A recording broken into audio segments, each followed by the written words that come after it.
Assalamualaikum warahmatullahi wabarakatuh. Waalaikumsalam warahmatullahi wabarakatuh. Bismillahirrahmanirrahim. Alhamdulillahirabbil alamin. Wassalatu wassalamu ala asrofil anbiya'i wal mursalin Muhammad wa ala alihi washabihi ajma'in wa man tabi'ahum bi ihsanin ila yaumil amma ba'd. Segala puji hanya untuk Allah Subhanahu wa taala, Rabb semesta alam. Sholawat dan salam tercurahkan kepada Nabi dan utusan paling mulia Muhammad SAW, kepada keluarganya, kepada para sahabatnya, dan insya Allah kepada siapa saja yang mengikuti mereka dengan baik hingga hari pembalasan. Alhamdulillah pada pagi hari ini kita masih dipertemukan oleh Allah Subhanahu wa taala dalam keadaan sehat walafiat untuk melanjutkan perjuangan di perkuliahan psikologi mistik ini, yang sekarang ini kita memasuki pertemuan yang ke-6. Pertemuan ke-6 ini mengambil topik pemerolehan bahasa yang kedua. Perlu diketahui bahwa topik pemerolehan bahasa kedua ini adalah topik yang spesial, ya, saya katakan seperti itu. Mengapa? Karena sekarang ini kita meningkatkan metode perkuliahan kita yang terkait dengan model problem-based learning, yang sekarang ini kita tingkatkan dari analisis konsep menjadi analisis kasus. Mengapa hal itu perlu kita lakukan? Ya.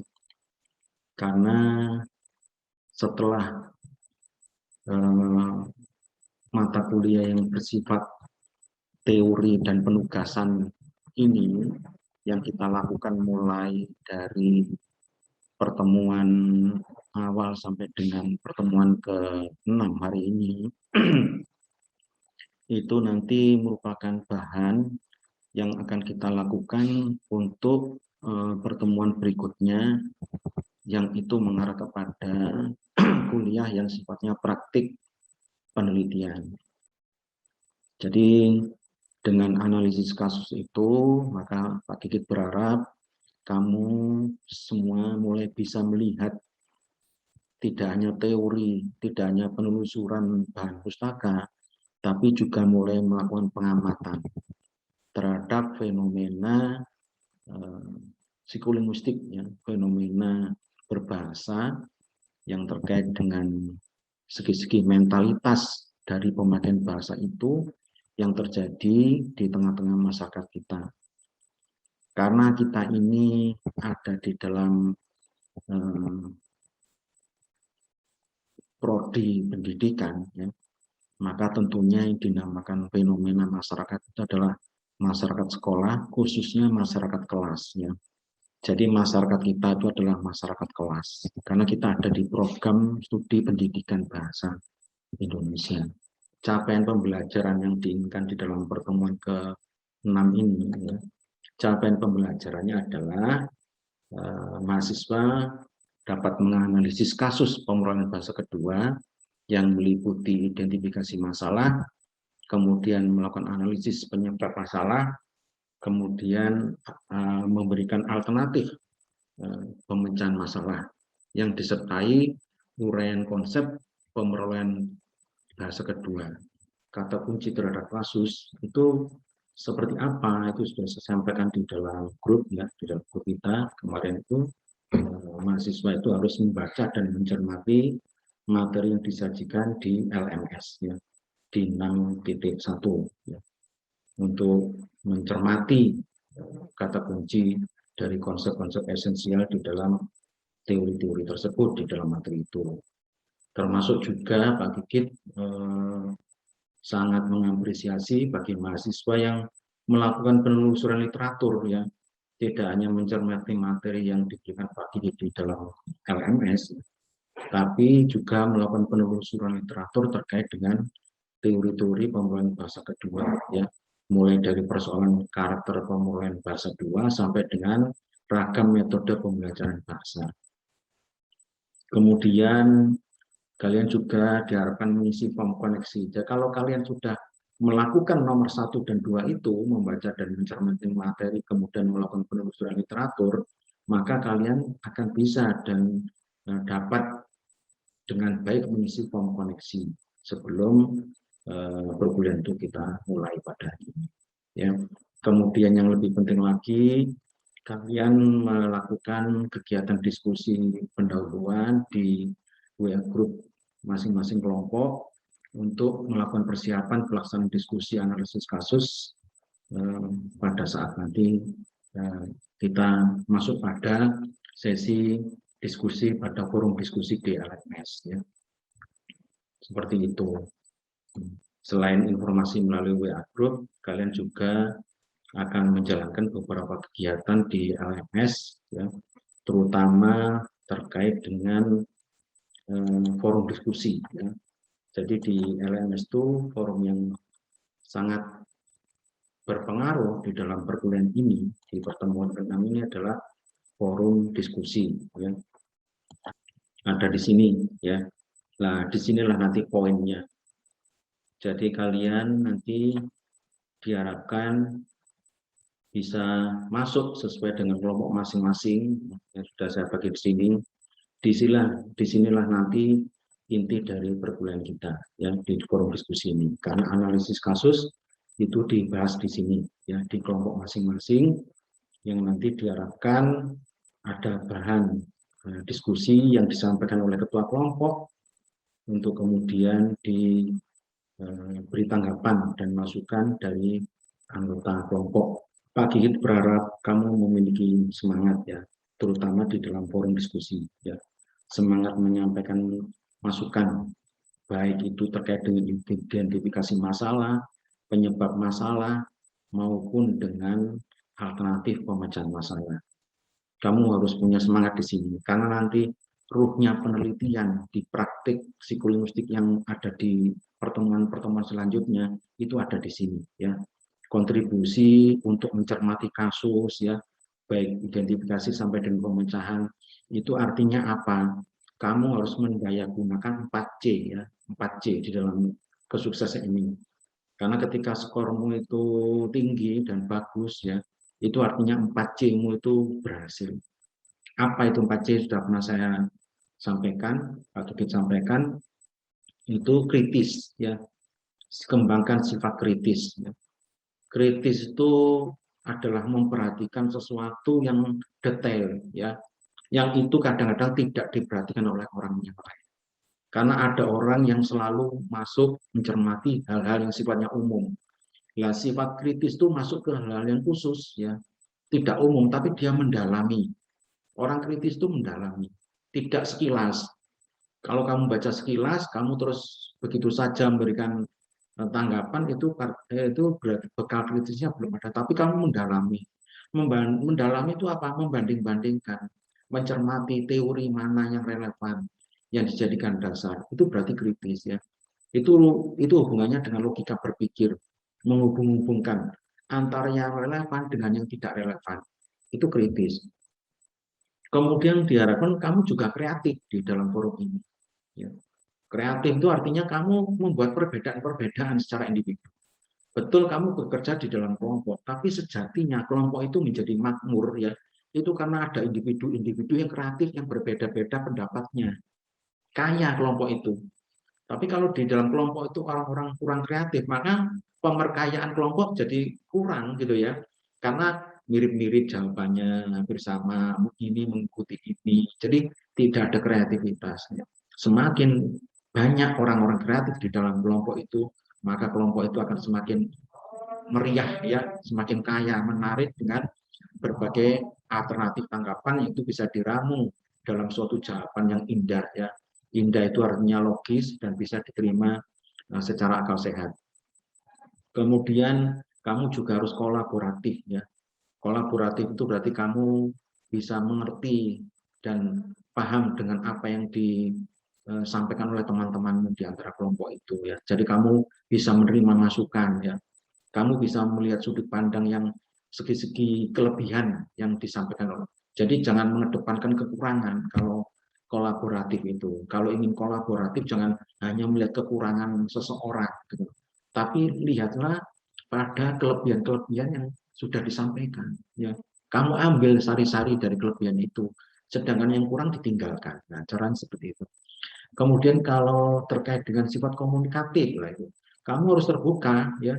Jadi kalau kamu punya unek-unek terkait dengan sifat ilmu, jadi unek-unek ini bukan unek curhat pribadi, tapi curhat keilmuan. Setelah kamu mempelajari, melakukan penelusuran literatur, memiliki beberapa referensi, maka kamu lakukan curhat secara terbuka. Apa yang kamu baca, sampaikan apa yang kamu baca. Kamu mengatakan sesuatu dan itu dari mana asal bacaannya itu harus kamu sampaikan secara terbuka, itu komunikatif. Tugas ini dilakukan secara berkelompok ya, dengan maksud mahasiswa dapat mengembangkan analisis wacana kasus yang komprehensif dari berbagai gagasan individu yang saling memperkaya identifikasi dan solusi dari kasus pemrograman bahasa kedua. Kemudian di dalam kelompok itu juga ada pembagian tugas ya. Ketua kelompok bertugas menyusun bahan diskusi, kemudian anggotanya bertugas memperkaya bahan diskusi atau bahan analisis itu dengan menggunakan referensi berdasarkan literatur yang relevan. Ingat ya, kata kuncinya, semua masukan itu dilakukan berdasarkan referensi dengan literatur yang relevan ya. Bahan diskusi tersebut yang sudah disiapkan maka selanjutnya pada hari ini berfungsi sebagai materi diskusi analisis kasus pada forum diskusi di kelompok masing-masing di LMS ya. Di LMS seperti yang tadi Pak Dikit sudah tunjukkan ya gambarnya itu. Kemudian selanjutnya dipresentasikan oleh perwakilan kelompok di Zoom meeting. Ya, ini gambarannya di forum diskusi. Sudah ada nampak kemajuan.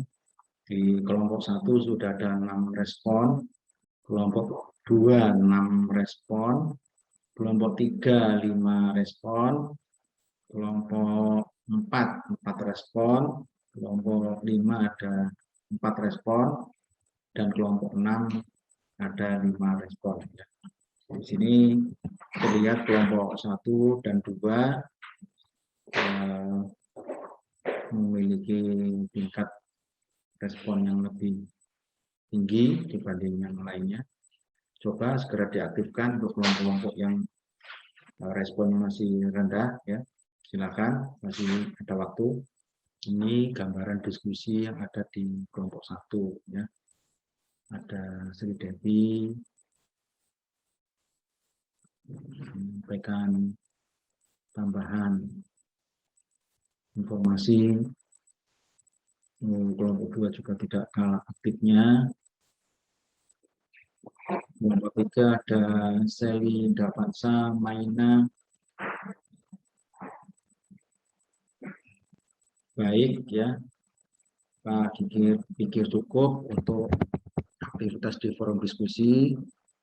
Sekarang saya silakan kelompok 1 mempersiapkan presentasinya ya. Silakan, boleh ketua kelompoknya, boleh anggota atau perwakilan dari kelompok 1. Silakan membagi PowerPoint-nya ya, ditayangkan, dibagi di sini dan disampaikan ya. Silakan kelompok 1. Assalamualaikum warahmatullahi wabarakatuh. Waalaikumsalam Di warahmatullahi wabarakatuh. sini saya perwakilan dari kelompok 1 untuk identifikasi masalah dari kelompok 1 bahwa jumlah siswa kelas 2 SD 8 subagan yaitu 9 siswa. 1 siswa disuruh membaca ke depan pada mata pelajaran bahasa Indonesia, tetapi membacanya masih terbata-bata dan tidak jelas apa yang diucapkan. Ternyata siswa tersebut belum hafal tentang huruf. Kemudian guru memberikan waktu kepada siswa untuk membaca teks. Setelah itu, siswa disuruh menjawab pertanyaan yang ada di buku yang berkaitan dengan teks tersebut. Dan ini untuk analisis penyebab masalahnya. Di sini ada seorang siswa yang belum lancar membaca. Kemudian guru memberikan waktu untuk seluruh siswa membaca teks tersebut. Siswa disuruh untuk menjawab pertanyaan yang ada di buku itu. Namun hasilnya tidak sesuai dengan harapan. Tidak semua siswa dapat menjawab pertanyaan tersebut dengan benar. Hanya 2 orang yang bisa menjawab, 4 orang betul sebagian, dan 3 orang yang jawabannya salah semua. Dan di sini untuk pemecahan, berdasarkan kasus di atas menjelaskan bahwa masih banyak faktor yang kurang mendukung siswa kelas 2 SDN 8 Subagan untuk belajar membaca. Solusi yang akan dibahas sebagai berikut. Yang pertama, faktor motivasi. Yang kedua, dalam pembelajaran bahasa kedua menyatakan bahwa orang yang di dalam dirinya ada keinginan, dorongan, atau tujuan yang ingin dicapai dalam belajar bahasa kedua cenderung akan lebih berhasil dibanding dengan orang yang belajar tanpa dilandasi oleh suatu dorongan, tujuan, dan motivasi. Yang ketiga, semakin dini usia yang mempelajari B2, maka semakin bagus dan sempurna cara pelafalannya. Anak-anak lebih cepat dan lebih gampang dalam memperoleh bahasa dibandingkan dengan orang dewasa, karena anak-anak secara biologis diprogramkan untuk belajar bahasa, sedangkan orang dewasa tidak. Dan yang keempat, pembelajaran pemerolehan bahasa kedua hanya dengan satu cara, yaitu dengan jalan mengerti makna pesan yang disampaikan kepadanya. Yang kelima, menurut teori stimulus respon, bahasa adalah hasil stimulus respon. Apabila seseorang ingin memperbanyak pengujaran, dia harus memperbanyak penerimaan stimulus. Dan menurut teori kontransif menyatakan bahwa keberhasilan belajar bahasa kedua sedikit banyaknya ditentukan oleh keadaan linguistik bahasa yang telah dikuasai oleh pembelajar sebelumnya. Dan yang terakhir, pemerolehan bahasa berkenaan dengan bahasa yang pertama, sedangkan pembelajaran bahasa berkenaan dengan bahasa kedua. Hipotesis yang berkaitan dengan masalah pemerolehan bahasa dapat diuraikan menjadi 3. Yang pertama, hipotesis nurani. Yang kedua, hipotesis tabula rasa. Dan yang terakhir, hipotesis kesemestaan kognitif. Seperti itu kurang lebihnya dari kelompok kami. Saya ucapkan terima kasih. Baik, silakan kelompok 2 memberikan tanggapan. Baik, Pak. Saya mau menanyakan, tadi kan dalam pemecahan masalah tadi dikatakan bahwa dalam pembelajaran bahasa kedua menyatakan bahwa orang yang di dalam dirinya itu ada keinginan, dorongan, ataupun tujuan. Pertanyaannya, bagaimana membuat siswa atau pembelajaran yang tidak memiliki keinginan, dorongan, atau tujuan menjadi memiliki keinginan, dorongan, ataupun tujuan untuk memperoleh bahasa kedua tersebut? Terima kasih. Baik, Mbak Nadila. Silakan kelompok 1, silakan siapa? Bebas. Ada dari kelompok 1 yang memberikan tanggapan? Saya ingin jawab menanggapi silakan, pertanyaan kedua. Ya, silakan. Tadi kan dikatakan di situ kan di masalahnya kan dia bilang bahwasanya orang yang memiliki di dalam dirinya berkemampuan atau berkeinginan. Bagaimana dengan orang yang tidak memiliki hal tersebut? Nah, di sini saya dalam teori pemerolehan bahasa kedua, menurut dalam buku pengantar psikolinguistik, bahasa kedua adalah suatu keadaan di mana pembelajar memperoleh penguasaan bahasa kedua setelah mereka menguasai maupun memperoleh bahasa pertama atau bahasa ibu. Pemerolehan bahasa sebagaimana pembelajaran bahasa dapat dilihat dari beberapa teori yang dikemukakan oleh para ahli. Nah, ada juga beberapa teori yang tadi saya pertanyakan sama Pak Gigi kan. Nah, di sini saya ingin menambahkan mengenai yang telah dijelaskan, yang saya tanggapi dengan apa yang telah dijelaskan Pak Gigit, di mana bahasa pertama itu kan suatu yang langsung tidak terstruktur, sedangkan dalam pembelajaran itu kan terstruktur. Nah, jika ada seseorang yang tidak memiliki keinginan atau dorongan, nah di situ kan dalam pembelajaran ada namanya yang kita ikuti aturan. Kita dituntut untuk bahwasanya harus melangsungkan pembelajaran tersebut, harus bisa menguasai bahasa kedua dalam pembelajaran yang kita lakukan. Seperti guru-guru menuntut kita untuk mendapatkan sebuah nilai dengan syarat nilai itu akan membawa kita sebagai syarat lulus. Nah, di situ kan kita dituntut. Jadi mau tidak mau kita harus bisa kayak gitu, Pak. Baik, ya. Baik, ya. Saya sepakat dengan jawaban Mbak Sri Devi. Hanya Pak Kikit menambahkan, ya.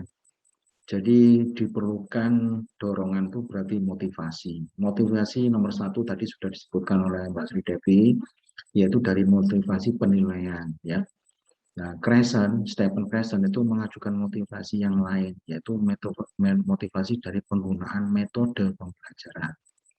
Di dalam menggunakan metode pembelajaran seperti apa yang membuat siswa yang semula tidak ingin menjadi ingin, tidak minat menjadi minat, tidak punya tujuan menjadi punya tujuan, maka metode pembelajaran itu harus memberikan kesempatan pada siswa untuk memiliki partisipasi di dalam pembelajaran. Orang yang tidak tertarik itu karena dia tidak mengerti partisipasinya, ya. Partisipasi itu apa sih? Partisipasi itu posisi dan peran, ya.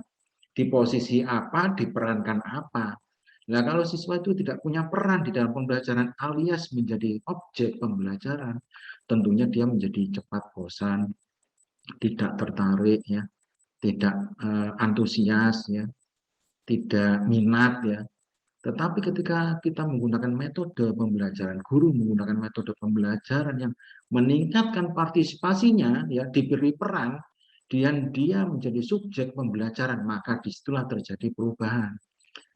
Kalau penilaian tuntutannya seperti itu, di sini juga begitu, ada tuntutan akhirnya pada diri siswa. Karena dia diberi peran, karena dia diberi posisi. Atas posisi dan perannya itu, maka dia harus melakukan sesuatu di dalam pembelajaran itu. Bertanya, menjawab pertanyaan dari teman, dari gurunya, terus kemudian melakukan observasi, mengkritisi materi, dan sebagainya. Banyak peran-peran yang itu akan dia miliki. Dan akhirnya dia masuk dalam suatu pembelajaran yang di situ memberikan kesempatan pada dia untuk terlibat aktif secara terstruktur. Sekali lagi, karena konteks pembelajaran video itu terstruktur. Ada tahapan pendahuluan, ada tahapan inti, ada tahapan penutup. Jadi ada tahapan-tahapannya. Tidak seperti kalau kita memasuki pemerolehan bahasa 1, ya. Di situ tidak mengenal tahapan, ya. Pokoknya ketemu langsung bercakap, ingin ngobrol-ngobrol, ingin ngomong-ngomong gitu saja, ya. Intinya pesannya yang penting tersampaikan, pesannya ingin tersampaikan, ingin segera dimengerti dan direspon gitu saja intinya kalau pada percakapan B1 yang alamnya itu. Saya pikir itu, ya, dan terima kasih kepada kelompok 1 yang sudah menyajikan hasil analisis kasusnya. Baik, saya pikir cukup. Silakan kelompok 3. Baik, Assalamualaikum warahmatullahi wabarakatuh. Untuk identifikasi masalah, selama proses pembelajaran berlangsung, para siswa ini diberikan pelatihan dengan menggunakan langkah-langkah yang dianjurkan dalam metode SAS tersebut. Namun, beberapa siswa ini mengalami kendala, yaitu mereka mampu untuk membaca, tetapi tidak mampu untuk menunjukkan unsur kalimat yang dibaca waktu membacanya, dan hasil yang diharapkan pun tidak sesuai. Identifikasi masalah yang ada dalam masalah tersebut, selain dari interaksi antara murid dan guru, kurang serta penerapan bagian serta langkah-langkah yang lebih mudah. Hal ini terlihat dari angka 25% siswa yang masih belum mendapatkan nilai yang baik. Analisis penyebab masalah. Untuk faktor penyebab permasalahan siswa ada membutuhkan waktu yang cukup lama untuk belajar, termotivasi dalam belajar membaca, ada lingkungan, terus hubungan antara guru dan peserta didik. Terus untuk kesulitan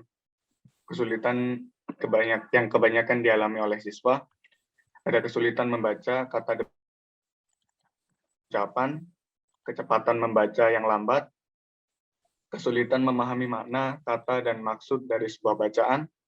Selanjutnya ada kesulitan mengenali huruf. Untuk masuk ke tahap berikutnya. Kedua, guru menunjuk suku kata yang tertulis di lembar teks dengan cara diacak dan diulang beberapa kali agar siswa dapat mengenali serta huruf apa saja yang ada di dalam teks dan bunyi apa saja yang dihasilkan. Yang ketiga, kemudian guru menyuruh beberapa siswa untuk membaca gabungan suku kata menjadi beberapa kata agar guru dapat mengetahui benar tidaknya peserta didik dalam pelafalan maupun ejaan. Yang keempat, berlatih dengan mendapat bimbingan dari guru dalam membaca beberapa suku kata serta kalimat sederhana. Prinsip dalam pembelajaran menggunakan metode SAS. Yang pertama, kalimat adalah unsur bahasa terkecil, sehingga pengajaran dengan menggunakan metode ini harus dimulai dengan menampilkan kalimat secara utuh atau lengkap berupa pola-pola kalimat dasar. Yang kedua, struktur kalimat yang ditampilkan harus menimbulkan konsep yang jelas dalam pikiran atau pemikiran murid. Hal ini dapat dilakukan dengan menampilkannya secara berulang-ulang sehingga merangsang murid untuk mengetahui bagian-bagiannya. Yang ketiga, adakan analisis terhadap struktur kalimat tersebut untuk unsur-unsur struktur kalimat yang ditampilkan. Yang keempat, unsur-unsur yang ditemukan tersebut kemudian dikembalikan pada bentuk semula. Pada taraf ini, murid harus mampu menemukan fungsi hubungannya satu dan lain sehingga kembali terbentuk unsur. Struktur yang dipelajari hendaknya merupakan pengalaman bahasa murid. Teknik pelaksanaan metode SAS ialah keterampilan memilih kartu kata kalimat. Sementara anak-anak mencari huruf, suku kata, kata pengajar, dengan sebagian anak lainnya menempelkan kata-kata yang tersusun menjadi kalimat. Begitu seterusnya sehingga semua anak mendapat giliran untuk menyusun kalimat. Adapun langkah-langkah dengan urutan sebagai berikut. 1. Struktur yang menampilkan keseluruhan. 2. Analitik, yaitu melakukan proses penguraian. 3. Sintetik, yaitu melakukan penggabungan pada struktur pemula. Silakan kelompok 4 memberikan tanggapan. Silakan. Baik, Pak. Mau izin menanggapi, saya Gabriel dari kelompok 4. Ya. Yang saya dapat tadi pada analisis pemecahan masalah dari teman-teman kelompok 3 ini, setelah saya baca yang di situ penekanannya menggarisbesarkan mengenai cara pengajaran, mulai dari menuliskan suku kata sampai pada unsur-unsur kalimat tadi. Tetapi jika hal itu sudah dilakukan nih, apakah ada cara lain yang bisa dilakukan agar siswa ini bukan hanya menghafal, tapi mereka juga bisa memahami? Terima kasih. Silakan kelompok 3 menjawab. Ya, baik, saya akan menjawab pertanyaan dari Gabriel. Tentunya ada cara lain, yaitu seperti guru bercerita atau berdialog dengan siswa, memperlihatkan gambar yang berhubungan dengan isi cerita, menulis beberapa kalimat sebagai kesimpulan dan isi cerita, menulis satu kalimat yang diambil dari isi cerita, serta menulis kata-kata sebagai uraian dan kalimat. Seperti itu, Pak. Nah, jadi jawabannya di situ saya lihat materi yang disampaikan itu juga masih materi, tapi ada perbedaan. Kalau yang tadi ditanyakan Gabriel itu adalah materi konseptual. Tapi tadi sudah ditambahkan oleh kelompok 3 itu adalah materi faktual. Ya. Bagus itu.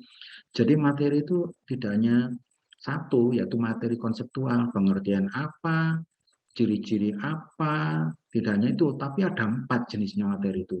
Yaitu ada materi faktual, materi konseptual, materi prosedural, dan materi metakognitif. Ya. Jadi begitu. Ya. Jadi saya setuju bahwa guru itu tidak hanya menampilkan PPT ya, PPT ciri ini, pengertian ini, tidak hanya itu. Tapi juga menampilkan video. Tadi Pak Kiki kan juga begitu, ada PPT, ada video, bahkan kalau di tingkatan SMP, SMA itu ada gambar. Itu materi-materi yang memancing siswa untuk aktif berpartisipasi, membuat pertanyaan. Setelah mengkritisi terus dia membuat pertanyaan, membangun konsep. Jadi penting materi yang sifatnya seperti itu ya. Sekali lagi, guru tidak hanya cukup memberikan materi konseptual tentang konsep-konsep dengan kata kuncinya itu seperti yang tabelnya Pak Gigi itu konseptual itu. Tapi juga perlu memberikan materi yang faktual. Seperti video tadi, video orasinya Stephen Kresen itu adalah materi faktual. Ya, jadi murid peserta didik itu perlu 2 materi seperti itu. Di samping materi yang prosedural, langkah-langkah, suatu tahapan di dalam mengerjakan atau menyusun sesuatu, dan juga materi metakognitif. Saya pikir begitu, kelompok 3 cukup ya, terima kasih.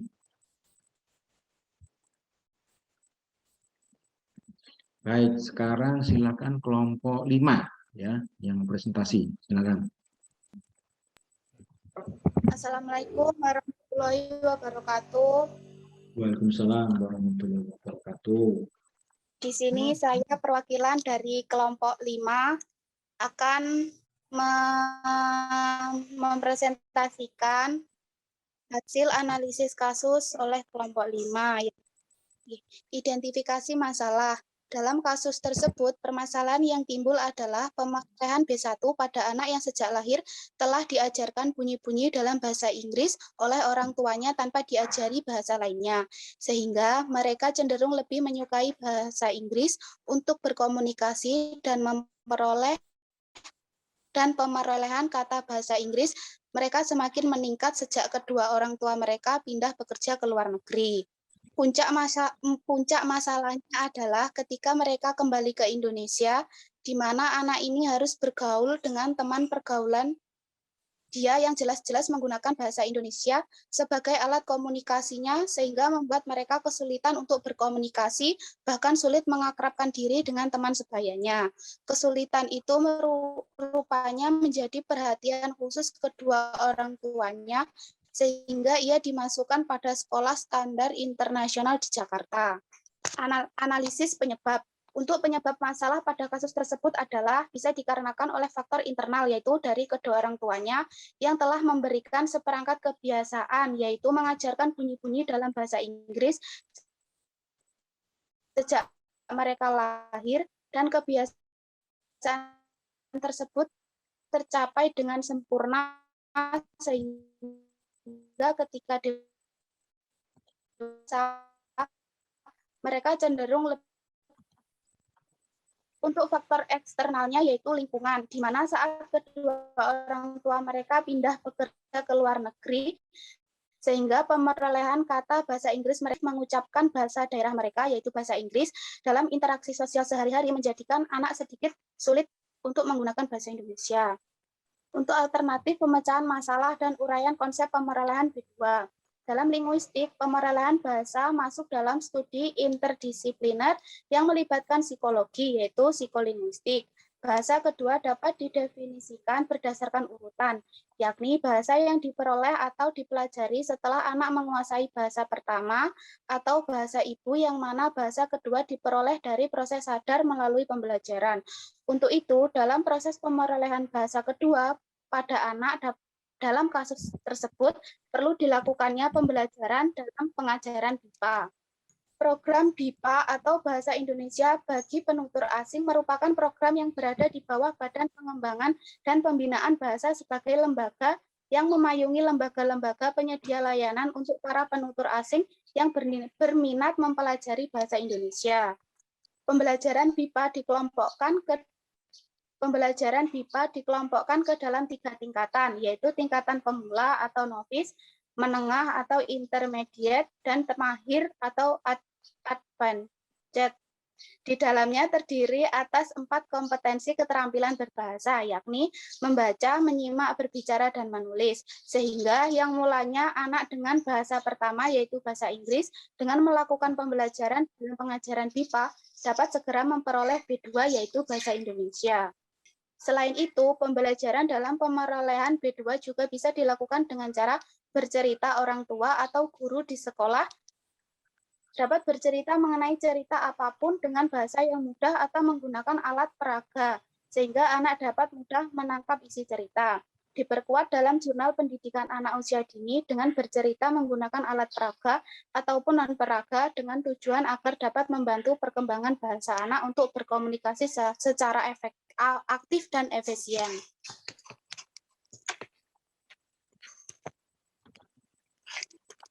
Sampun, Ya. Pak. Baik, saya pikir cukup ya. Terima kasih untuk kelompok 5. Monggo silakan Pak. kelompok 6 menyampaikan tanggapannya. Silakan. Baik, Pak. Kami dari kelompok 6 memiliki 2 pertanyaan untuk kelompok 5. Untuk pertanyaan pertama akan disampaikan oleh saya sendiri, Dini Gayatul dengan NIM 005. Di bagian alternatif tadi kan kelompok 5 memberikan pembelajaran dalam pengajaran BIPA. Nah, pertanyaan saya, bagaimana cara mengoptimalkan pembelajaran dalam pengajaran BIPA tersebut dalam pemerolehan bahasa kedua?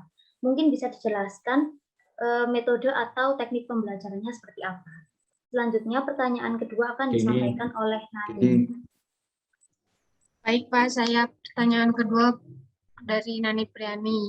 Menurut paparan yang nomor 3 tadi kan alternatif pemecahan masalah,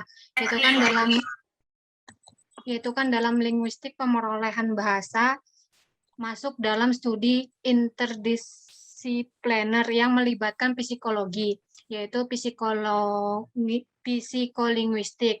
Bahasa kedua dapat didefinisikan berdasarkan urutan, yakni bahasa yang diperoleh atau dipelajari setelah anak menguasai bahasa pertama yaitu B1 atau bahasa ibu, yang mana bahasa kedua diperoleh dari proses sadar melalui pembelajaran. Nah, itu bagaimana peranan psikolinguistik dalam pembelajaran bahasa tersebut. Terima kasih. Silakan kelompok 5 ya. Diskusinya jangan lama-lama, ini sudah pukul 9 tuh ya. Baik Pak, di sini saya akan menjawab pertanyaan dari Dini. Metode yang digunakan bisa dengan menggunakan pendekatan komunikatif, di mana para pembelajar tidak hanya harus menguasai aturan-aturan kebahasaan, tetapi juga harus mampu menggunakannya dalam kegiatan sehari-hari, serta penggunaan bahasa dikaitkan dengan konteks sosial dan pembelajaran berinteraksi secara lisan dan tulisan. Mungkin itu yang dapat saya sampaikan. Baik. Dari anggota kelompok 6 yang lain, pertanyaannya kan ada 2 itu. Baik, saya akan menambahkan tingkat dasar, yaitu dengan cara seorang guru menjelaskan dengan secara langsung kepada mahasiswa dengan mengenalkan benda-benda atau yang lainnya yang ada di sekitarnya dalam bentuk kata bahasa Indonesia, dengan mengenalkan secara berulang-ulangan. Tingkat mahir yaitu guru melakukan pengajaran dengan menggunakan kesulitan-kesulitan yang dihadapi mahasiswa asing dalam pembelajaran bahasa. Jadi guru mengajarkan dengan kesesuaian di mana kesulitannya. Sudah, Pak. Masih ada pertanyaan belum dijawab ya. Dan kita perlu tahu ya, BIPA itu apa sih kepanjangannya? Apa BIPA itu? Bahasa Indonesia untuk penutur asing. Bahasa Indonesia untuk penutur asing. Nah, kasusnya yang tadi di kasusnya kelompok yang dibaca kelompok 5 itu orang asing atau bukan itu? Coba. Orang asing atau bukan? Coba kelompok 5 itu orang asing atau bukan? Bukan, Pak, cuma iya, bahasanya. Bukan, itu bukan orang asing itu ya. Ya, baik. Coba dijawab pertanyaan yang kedua ya. Peran psikolinguistik tadi belum ada yang jawab ya. Pertanyaan dari kelompok 6 tadi. Ya, silakan. Nah, saya menjawab pertanyaan dari Nani. Bagaimana peran psikolinguistik dalam pembelajaran bahasa pertama?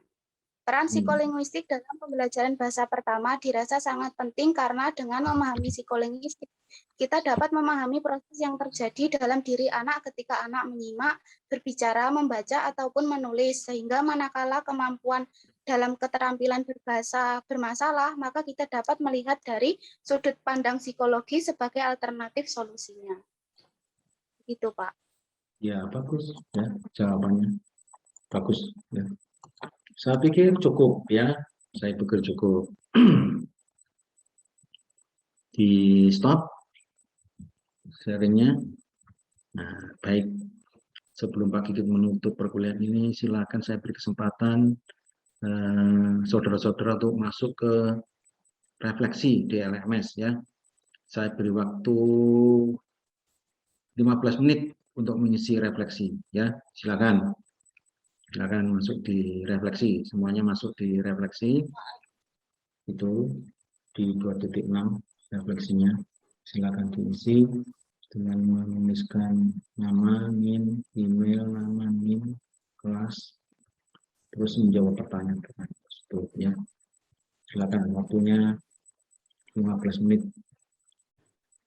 Ini yang sudah memberikan respon, Alifa Nurrohmah dan Dini Hidayatul Ilayah ya. Jadi 2 orang sudah masuk, Alifa Nurrohmah dan Dini Hidayatul Ilayah.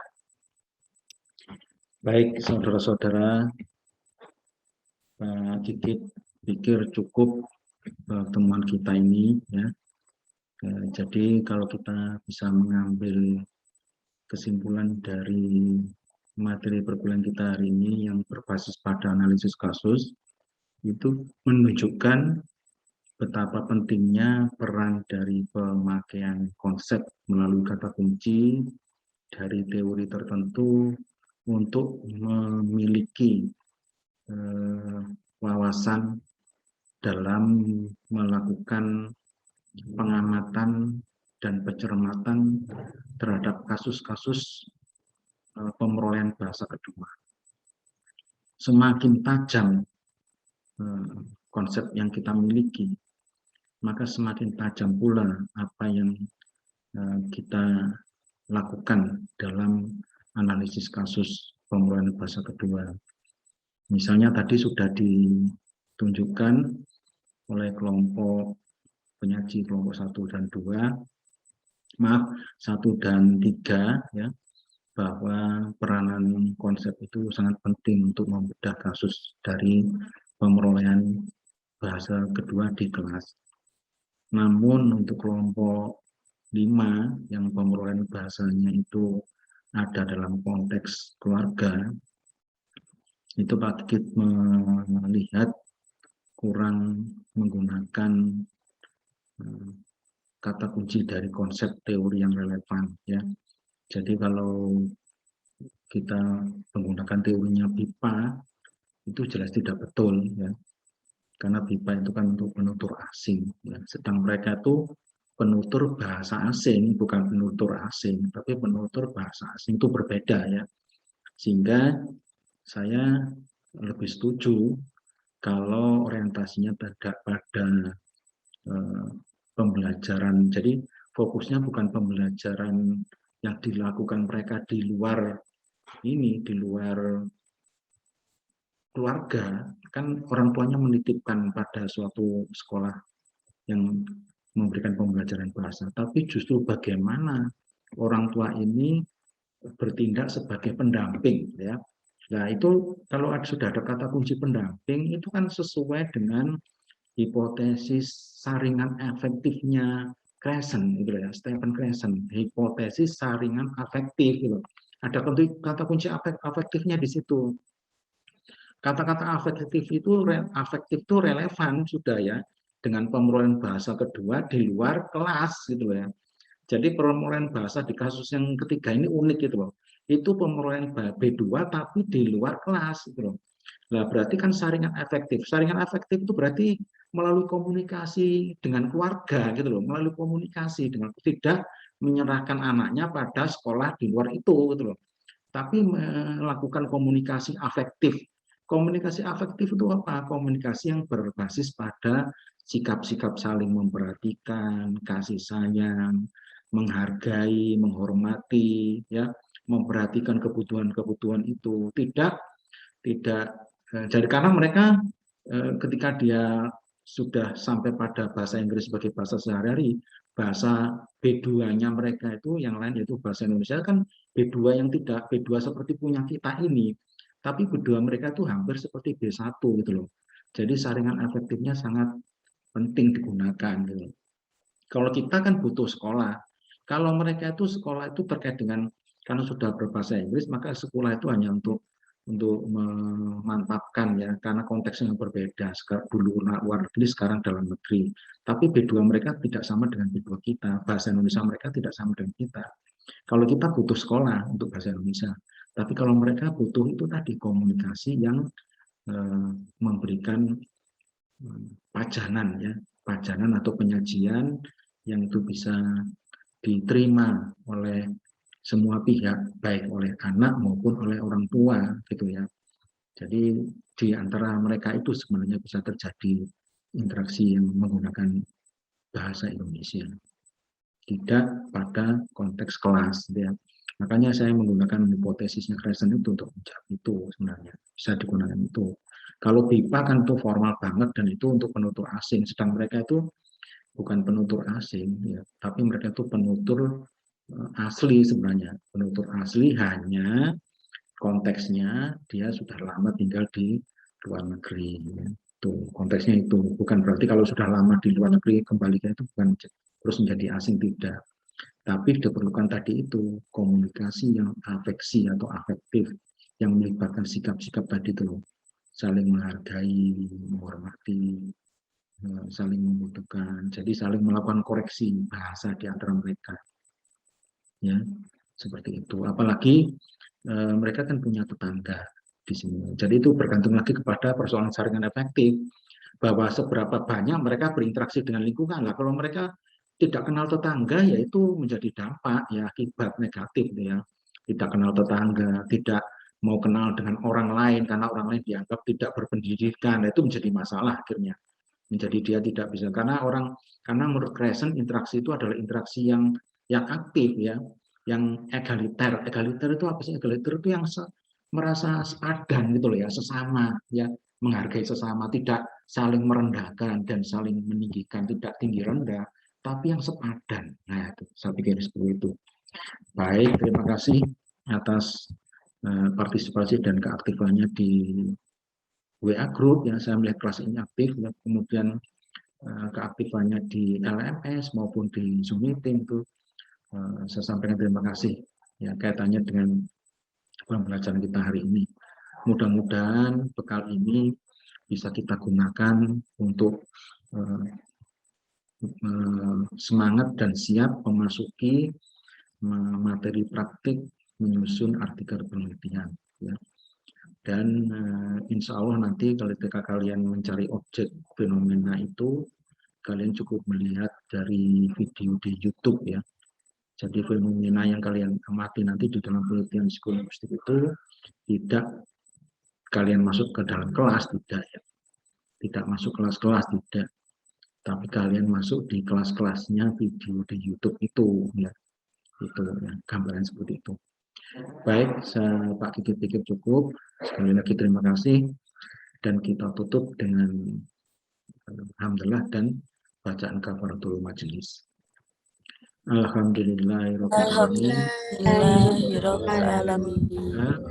Asyhadu an la ilaha illa anta astaghfiruka wa atubu ilaik. Terima kasih. Assalamualaikum warahmatullahi wabarakatuh.